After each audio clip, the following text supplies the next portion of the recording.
Now to our first story of the day. Vice President Momodu of the ruling New Patriotic Party, NPP, has conceded defeat to former President John Mahama in Ghana's presidential election held yesterday on Saturday.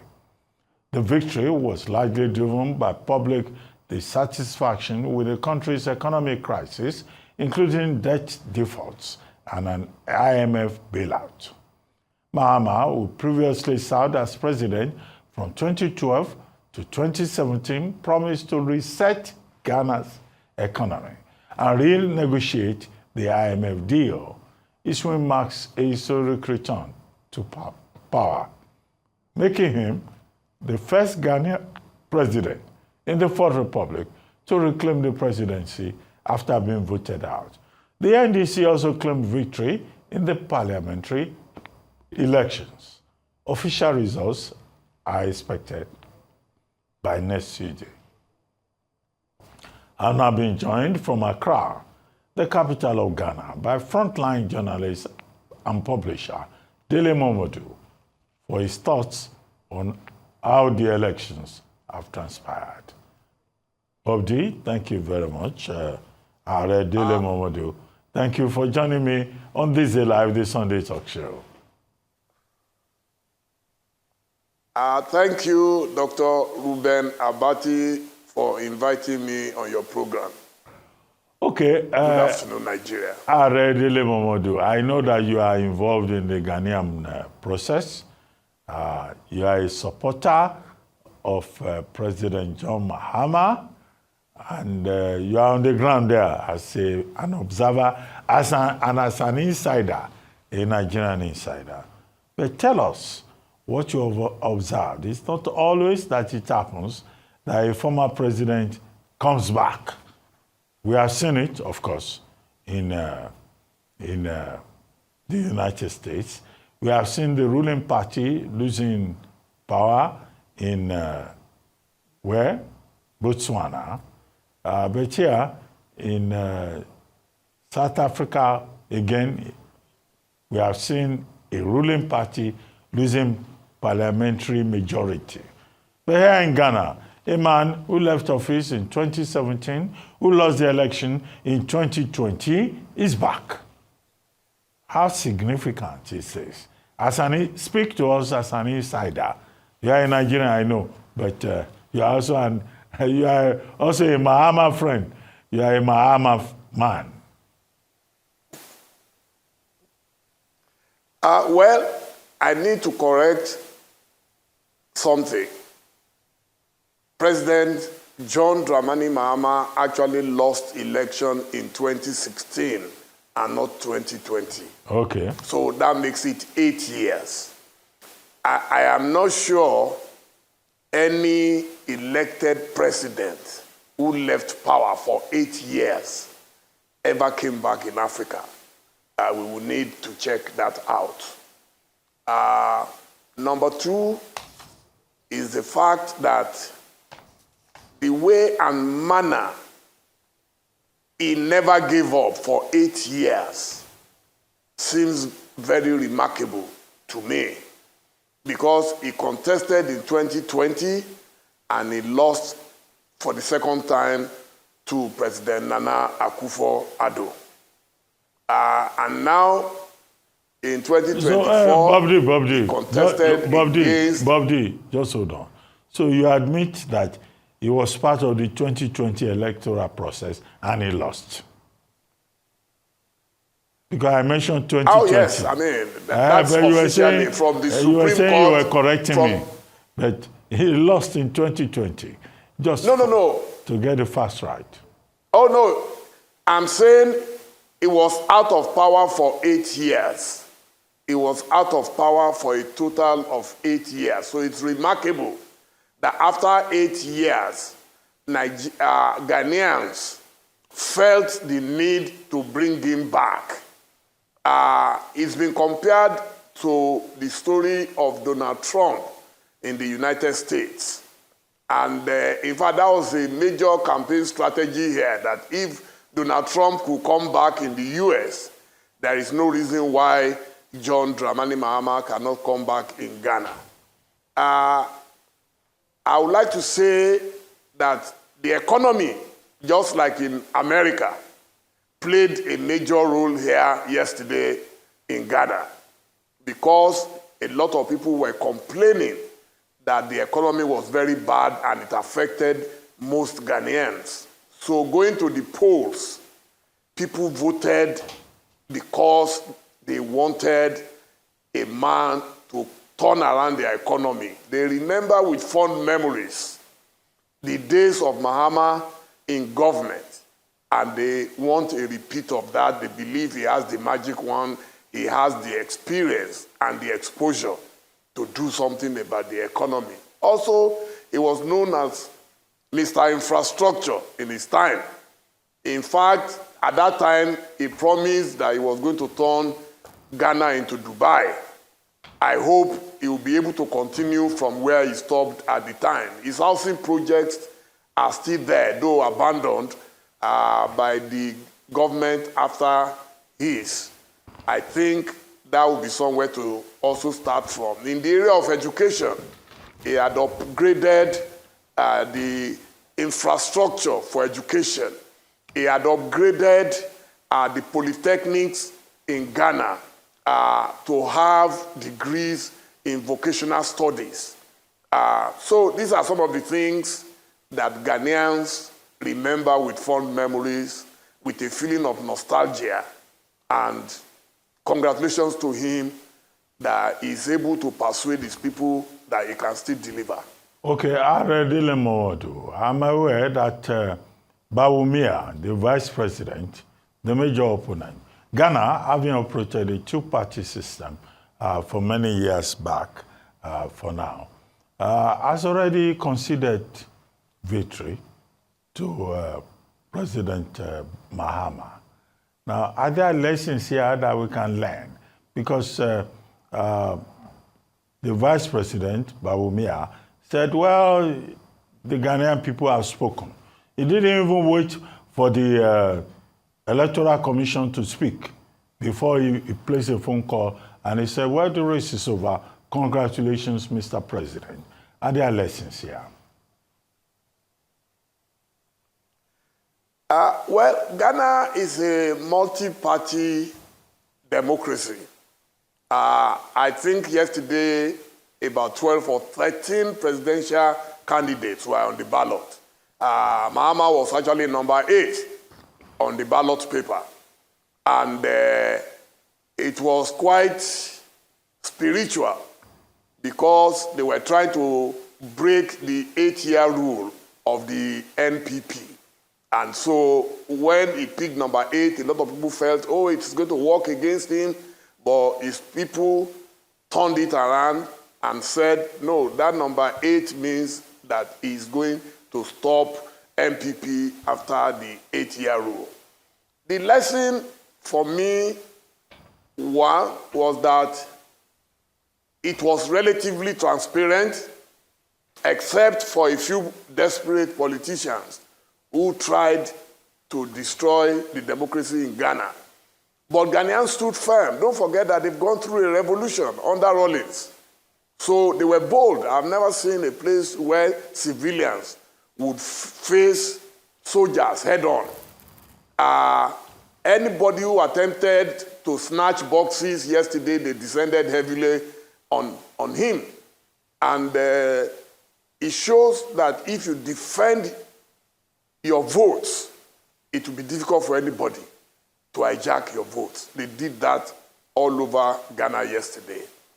The other lesson for me, especially with the vice president conceding, is that the electoral process in Africa needs to be made simpler and easier to operate.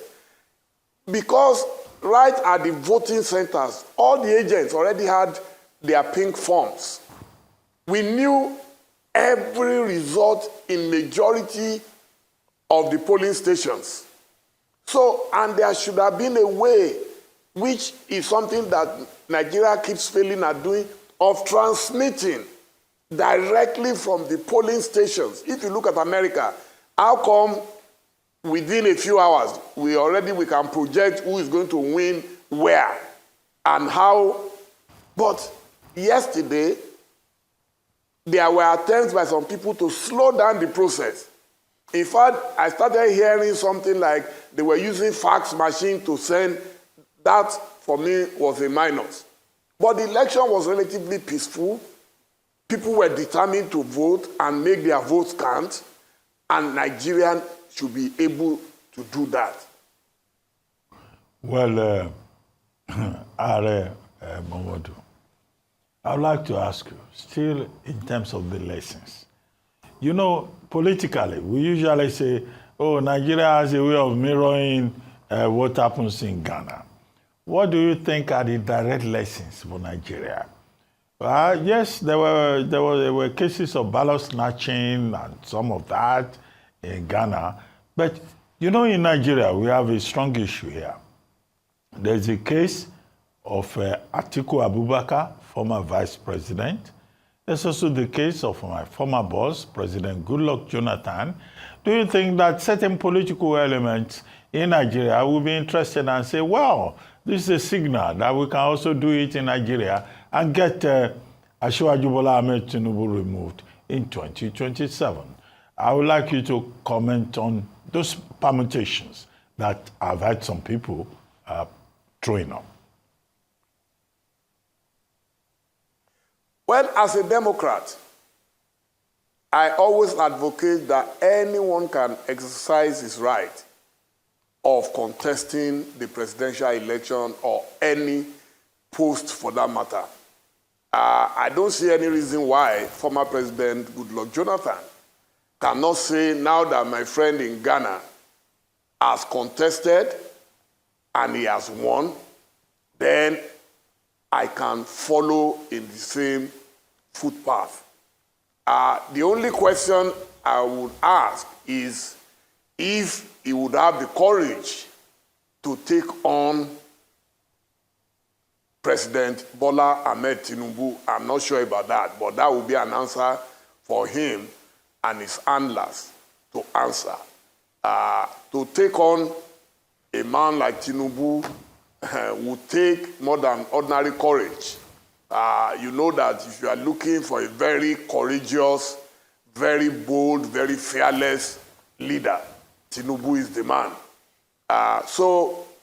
And that is why you will see that a lot of people are still promoting Alhaji Atiku Abubakar, because they believe he's the only one who has the capacity, the boldness, the courage, the exposure, the experience, you know, to take on an Asiwaju. They know themselves very well. Once upon a time, they were in some parties together. And so, I don't know, but that is left to President Goodluck Jonathan or former Vice President Alhaji Atiku Abubakar to determine. Okay, I also asked about President Jonathan. What do you think about the President Jonathan option? People are saying, well, President Jonathan should follow this example and try to throw his heart into the ring for 2027. What do you think? Well, I would have thought he had his best chance in 2019. And I did visit him at a point in his office in Abuja. But obviously, he wasn't interested in taking on President Muhammadu Buhari at that time. And don't forget that in Mahama's case, he has been out of power for 8 years.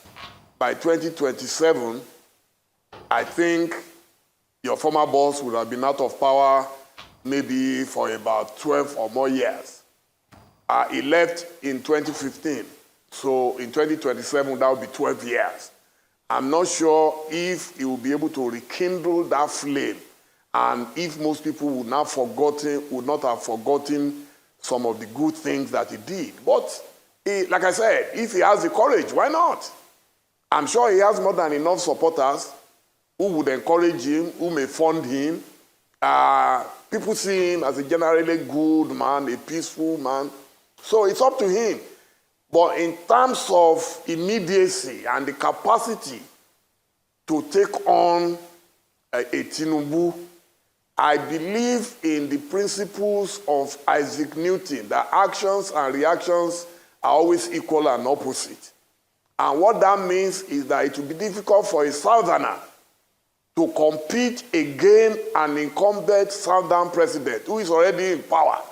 So if you are going to face him, you will have to come from the opposite direction. That is my personal opinion. And that opposite direction would have to be the north, where a lot of people feel disenfranchised, if not disillusioned already. So if the north decides to bring a formidable candidate, I don't know who they will present, and they unite behind him, and they are able to stroll across to the south-south, and the southeast, and the southwest, and they have a mega party behind such a candidate, just like what happened when APC came in 2015, then they may have a chance. But Tinubu is not going to be an easy target. I can guarantee you that. So you need all the formidability that you can muster. Okay, let's talk about John Mahama, the man who is coming back, like Donald Trump, for a second chance at power. Now, when he was president, 2012 to 2017, some of the reasons why he lost the election to Akufo-Addo was that there was unemployment, there was high inflation, there was, what do they call it, doomsaw, electricity blackouts and all that, and that he could not manage the economy. Those same problems have not gone away 5 years later. And now he's coming back to address those same problems.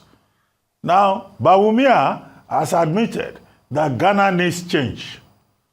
Can President John Mahama coming back ensure that change, or he will be demystified? These are the issues. Because the same issues he left behind, he's coming to confront them. And who is he? What kind of man is he? Does he have what it takes? Well, there is a saying that when a woman has not tried two husbands, she might not know which husband will be better. They complained about President Mahama, and what they complained about at that time, the exchange rate, I don't think ever went beyond 4 cedis to $1. Today, it's about 1,600 or 1,700. It's almost like what is going on in Nigeria. So, in terms of the economy, it has actually collapsed beyond imagination.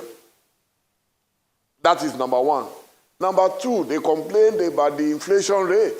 The inflation rate between Mahama and Nana Akufo-Addo, the gap is so wide at the moment that Ghanaians are begging, for a new lease of life. If you talk about unemployment, Mahama's strategy was to invest heavily in infrastructure development. And that enabled him to get so many Ghanaians to work. The problem then was that people were complaining that money was not coming to them directly, there was hunger in the land, and so on and so forth. But what we have today, again, is much worse. So I believe that Mahama, from experience, is a good manager of men and resources. That is going to help them. He is very frugal. Mahama tackled corruption head-on as president. In fact, there was a lady, one of his ministers, who was speaking in the car and was captured dreaming. She was fantasizing that my dream is to have $1 million by the time I left government. She did not have $1 million. She did not have access to even 10,000. Do you know she was fired just for fantasizing? So, but today, in Ghana, Ghanaians are saying it seems that nobody cares again about fighting corruption and all that. So I think this will help, it's going to help Mahama in the second term. And then my advice to him is that he should constantly remind himself that 4 years will soon evaporate. Any leader who does not know about the importance of time, the time factor, will fail. So I believe Mahama will hit the ground running even from now. He has promised that he's going to name his cabinet almost immediately. And God has also blessed him with a substantial majority in the parliament. So he's not going to go through the turbulence of trying to persuade the parliament to approve some of his programs. I think he stands a good chance of becoming Kwame Nkrumah II, which people have always called him. Well, Bob D, as you begin to wrap up, I will still come back to John Mahama. I would like to ask you about the parliamentary elections. It will look like the ruling party, the MPP, also lost out considerably in the parliamentary elections. And there have been, certain dramatic revelations in terms of what Bawumia himself calls a landslide victory.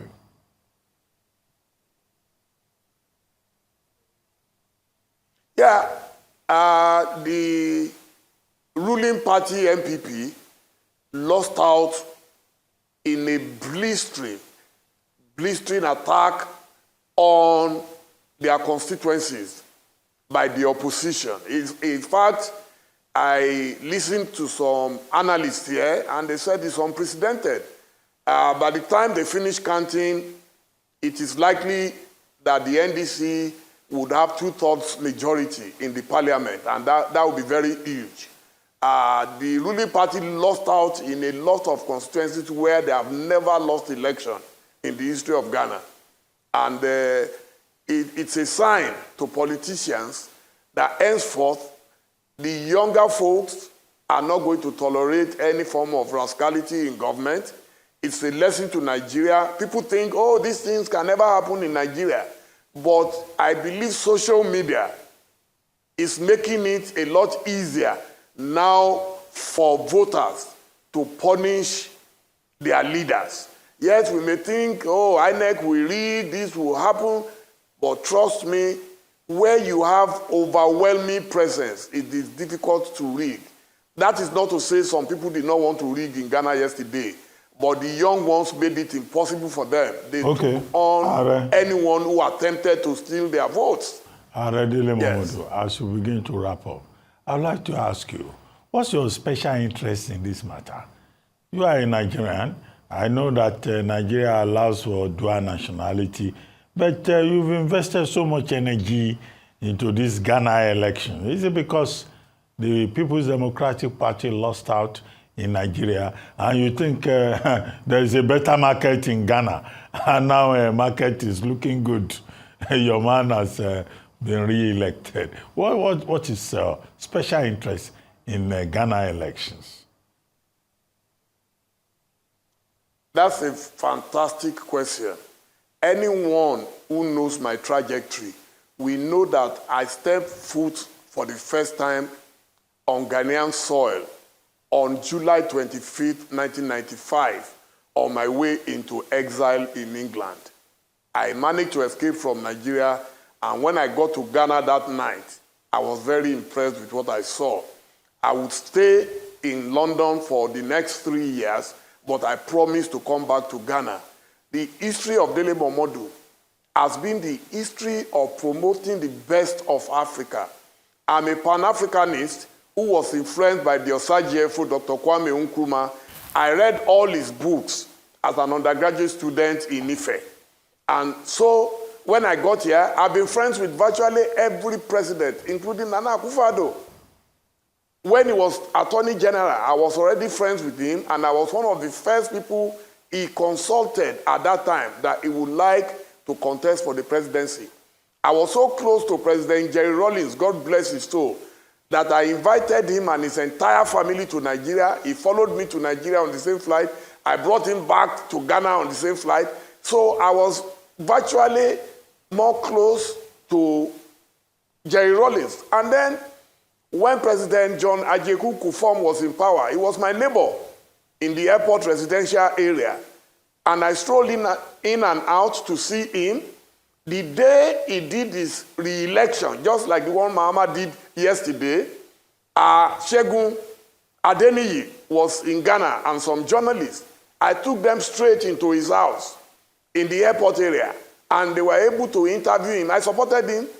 His minister, Jake Obeshebi Lamte, of blessed memory, we partnered with Ovation, and today, the tourists going to Ghana, it was the work we did with them in that partnership where we made sure that Nigerians saw the beautiful side of Ghana and they started coming to Ghana.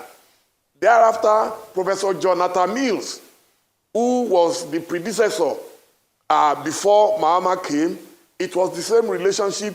Don't forget, he used to come to church in Nigeria, Pastor T.B. Joshua's church, the Synagogue of All Nations. We were very close to that government, and Mahama was vice president.